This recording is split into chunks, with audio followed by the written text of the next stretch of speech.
So you are making a quilt top. Should you press the seams of those quilt blocks to one side, or should you press them open?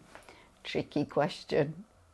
So you've found your pattern, you've bought your fabric, you're really excited, you're going to go home and make a start on your quilt top, and you're going to make blocks. That is how you are going to start your assembly.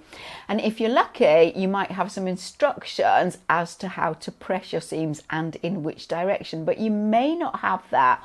Or you may decide you don't want to press in the way that is suggested. And what I will say to you, that there are no rules on any of this. And I always make an initial block to try things out, to see how everything goes together, and to determine how I feel I should be pressing my seams. Should they be open? Should they be to one side? Should some be open? Should some be to one side? And so on. There are no rules. You do what works for you. But let's just backtrack a little bit.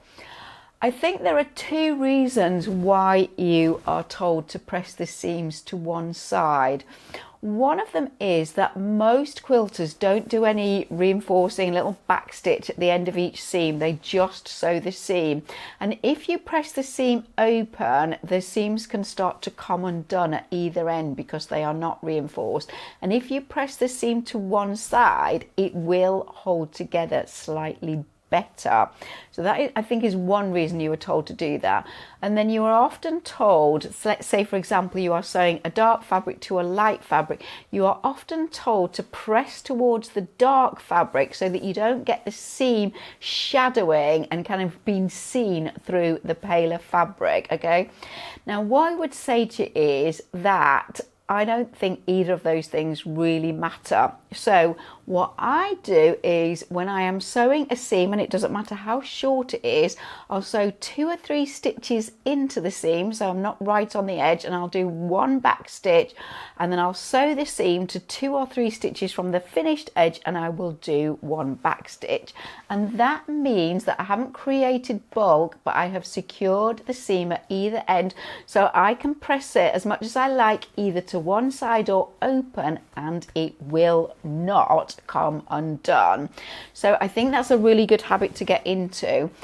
Regarding the shadowing, if you get shadowing, I think that you can minimize that. So let's say you're sewing a dark fabric to a light fabric, yeah? You can press the seam to the light, you can press it to the dark, you can press it open. If you use a white wadding, a white batting, it will tend to be, seams will tend to be less noticeable than if you use a creamy or natural coloured wadding or batting, which tends to kind of make the thing look a little bit dull and a little bit dirty, and the seam is more obvious. Okay, so those are 2 things that I do. Okay, so I have cut out my practice block from any fabric. It doesn't matter, it doesn't have to be the fabric that you are actually using, although if you've got plenty, that's a good thing to do. And I'm just going to start to make the block up and just see what I think. Now, I know a lot of experience comes into this, and that, you know, all these years of sewing and making blocks really helps me. So you are going to build experience and techniques as you go. But if I think that I haven't got any shadowing, and if I think it's flatter to press the seam open, then I press it open. If I can't see any good reason to press to one side, I would tend always personally to press open. And that is for the actual machine quilting or even hand quilting. And those of you that have done quite a bit of piecing and have made pieced quilt tops into quilts and quilted them, what you often find is that when you are machine quilting and you've pressed your seams to one side, you have a big bulk of fabric, multiple layers stacked on top of one another, and when your sewing machine gets to them, it will not travel across that bulk, and it tends to do little small stitches in the thickness of all that bulk, and then reverts to the regular stitch length that you want once it gets off the bulk. Now, if you press the seams open, you are distributing the bulk much more widely, and so you're not getting that big concentration in the same place. I find it very helpful helpful for that, whether it is regular straight stitch or free motion quilting or even hand quilting.